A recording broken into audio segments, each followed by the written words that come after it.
when we talked about this, when they first mentioned to me, people, I want to correct a couple of things. People come up to me and they say, God, you're such a brave guy. You do a really wonderful job. We are so proud of you. You're a good example. I am none of that. First of all, I was taught very well for about 30 years by the woman I call my wife. She raised me, and 3 children she birthed. And because of that, we're able to do this. And it's because really of the children. I am a very, very selfish person. And when I found out that she had early onset, mine was not a loving and caring response to the wider world.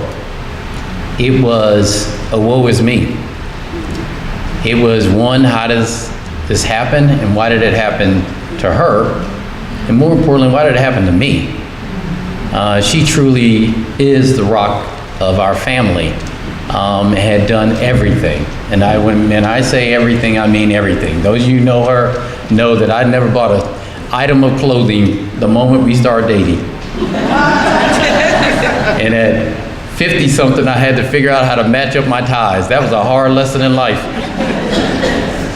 But she raised 3 amazing children who were not as selfish as their dad, and who were extremely proud of their mom, and wanted the world to know how proud they are of her and how strong she is. And in order to do that, as they reminded me, they had to tell people, and they had to show them. And so they're the reason why we told our story. They are the real heroes, not me.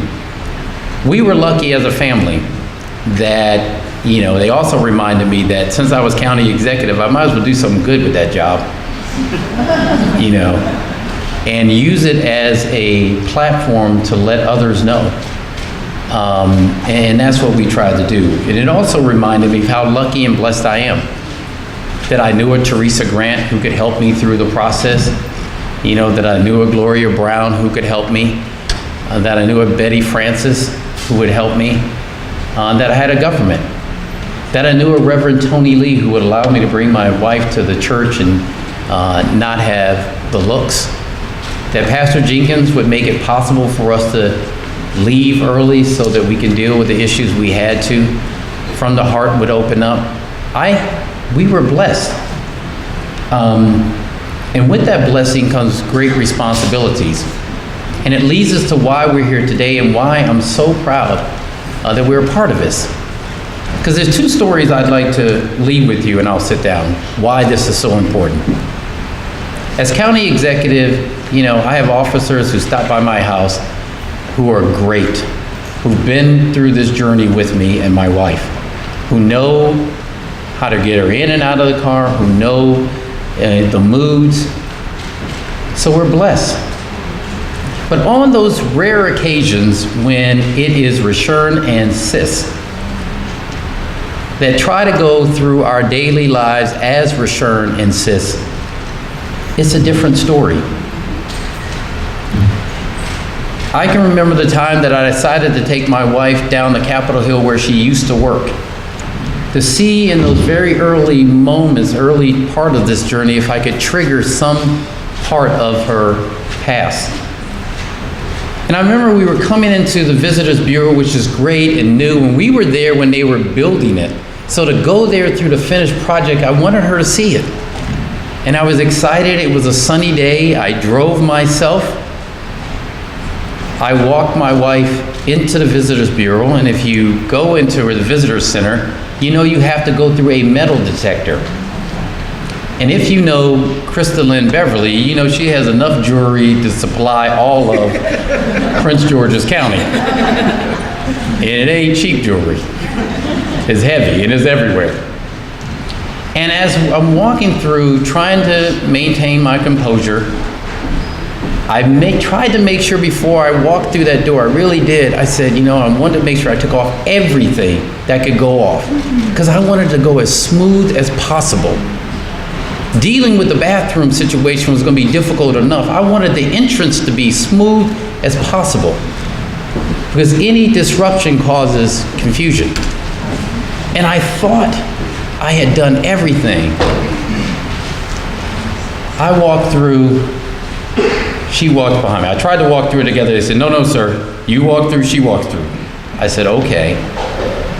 I walked through and I was like, honey. She comes through. No, no, no, no. They said, go back. The lady there said, go back. I said, sweetie, go back. She said, no, no, not you. She goes back. I said, ma'am. She said, no, she's got to go back. I said, all right. They said, do you have anything on you? I said, let me, and no, she needs to answer. I said, honey, do you have anything on you? Pull off. She pulls a piece off. She's confused now. She pulls it off.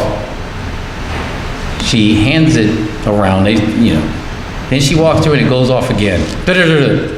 She says she needs to go back. There was a guy standing next to us, and he could see that I was about to go off. I'm sitting there like, you know what?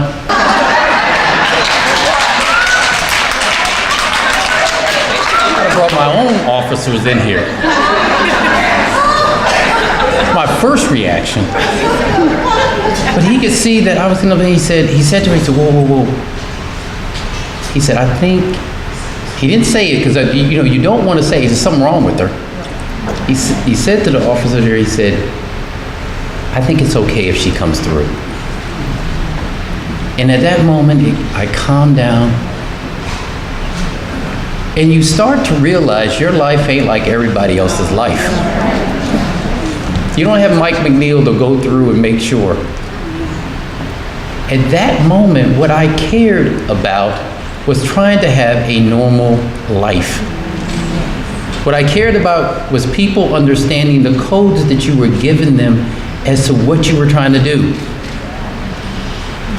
But what I walked away with, and it's something and a feeling I will never forget, and I hope I never forget it, is I didn't care no more about walking through that visitor center. I wanted to take my beautiful wife and get the hell out of there.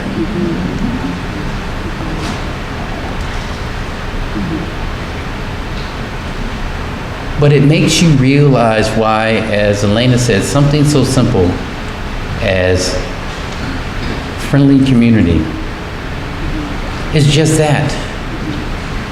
It's understanding that there are stages people are going to go through, but understanding how to react and to deal with that. The little signs, awareness, communication. But most important, my frustration was respect. Not for me, but for her. So during this campaign, it is about understanding what people are going through. Whether they're the county executive or whether they're just Rashern and Sis just trying to have a day. It's understanding that. If we do that, quite honestly, that's really all people who are caregivers really want. I want to be able to go to a restaurant and have people understand she might go to sleep right in the middle of it. I want to be able to go to a church service and understand I might have to leave without explaining it. I want to be late one day without somebody saying, man, that guy always late. That's what we mean. That's what this is about. It is about providing the same quality of life that we want for everybody. I'm lucky. I am blessed. I get to have it smoothed out for me. But if Krista Beverly was given these remarks, she would say that's not enough. She said, I want it smoothed out for everybody. And the one thing you do learn as I sit down is I no longer speak for Rashern Baker. I speak for two. And the person who can no longer speak speaks the loudest, believe me. And she also gets her way. That's why this county is pleased to be part of this movement. God bless you.